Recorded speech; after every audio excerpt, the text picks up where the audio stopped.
So this potential change could influence everything, from the study program you choose to the location of your school. Moving on, this is the second question. What, if any, cohorts should be exempted from these changes, such as Francophone students or graduate degree programs or others? Let's simplify that a bit. So, are there any groups of students who should be exempt from these changes?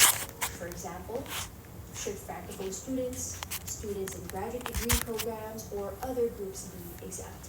So what does this mean for you? Well, if you fall into one of these groups, such as being a French-speaking student or pursuing a graduate degree, you might be exempted from meeting the proposed PGWP eligibility requirement. Alright, let's take a look at the next question.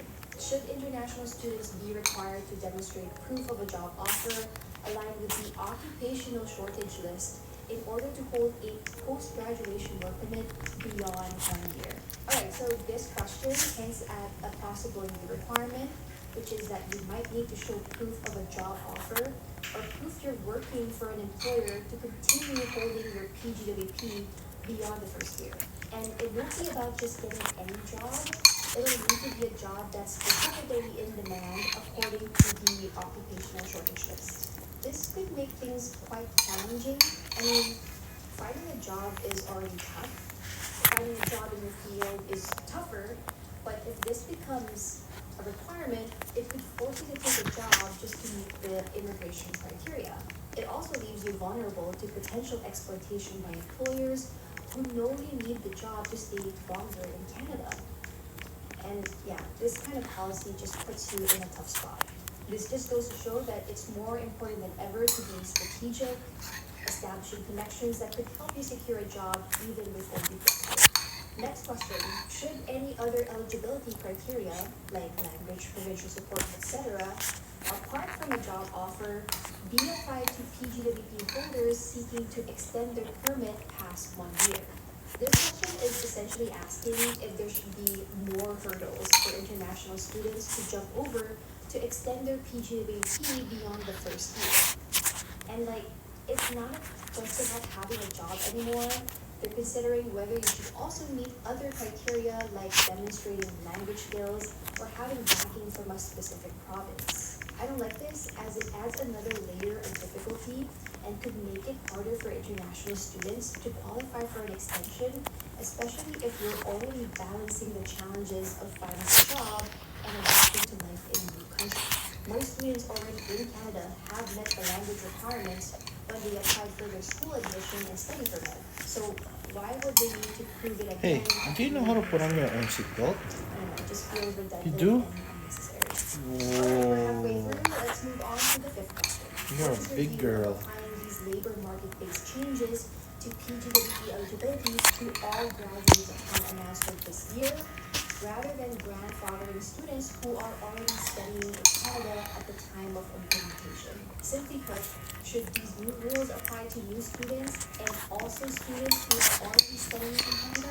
I don't Why know, don't you put the I mean, mic this is on so kinda, you have voice? Why if don't you put the government mic so you have decides to voice? apply these changes to all students, it could put current students in You want me to get a it? really tough spot. New students have the advantage. They can plan ahead, choose wisely, and research with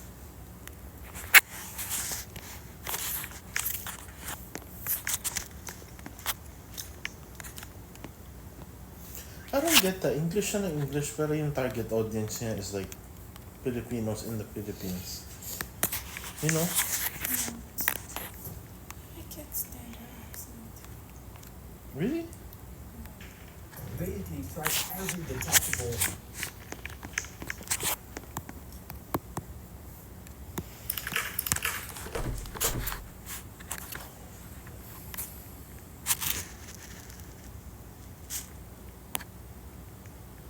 We're in LA, and today we're gonna hit up 15 viral TikTok.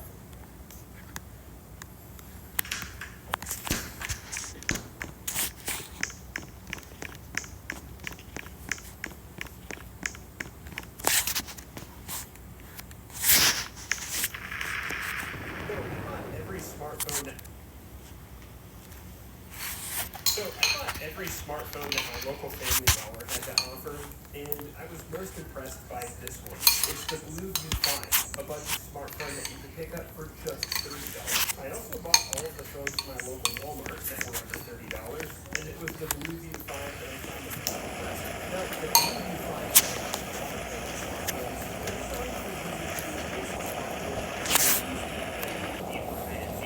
but I found myself asking, I wonder if I could use this as a gaming phone. So today, we're going to find out.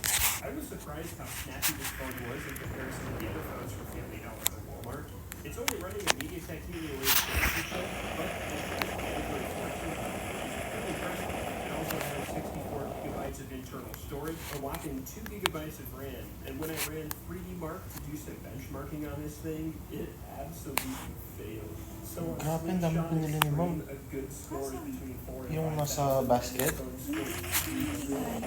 Diba? That's what I got confused. Kala ko nasa basket. So, You know, it looks like it's in a gaming basket. capabilities, they're pretty low, but we're That's gonna why try he to said the store I you know, took a Call of picture. Duty, PUBG Mobile, Geometry Dash, Doom, of course. So I was asking, and then did you I put buy? these games into their Did own you buy folder. from These were all Canada? footwear games that were pre-installed on the phone. Oh, I also missed this one. Baka nga makita Journey nito, Through expecting Madness. na. This should be interesting. Mhm. Alright, well, I think that's Kaya all you sa- guys kaya need to know. sabi We ko, can get oh, started. no, So paano let's ko get na? started with Call That's of Duty. cheap though. Now, $9.99.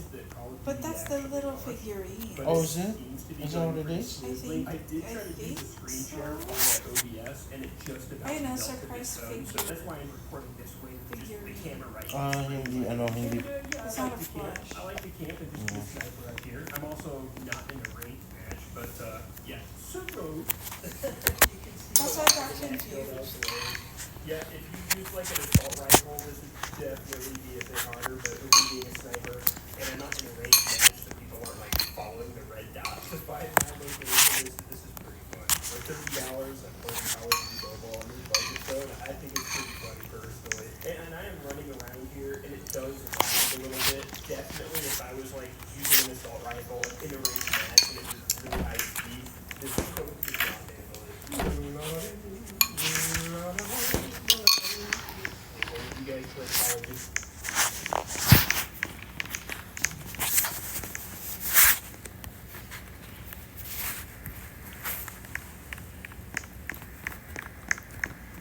Gmail address.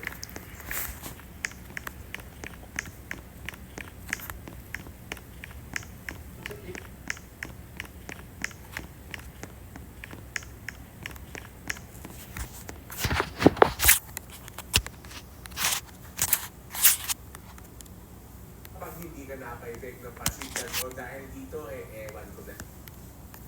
Kapag hindi ka napa-effect ng pasikat o dahil dito, ewan ko na lang. Wow, this calls for the perfect bite. Pero hindi ko sinasabi na magluto ka ng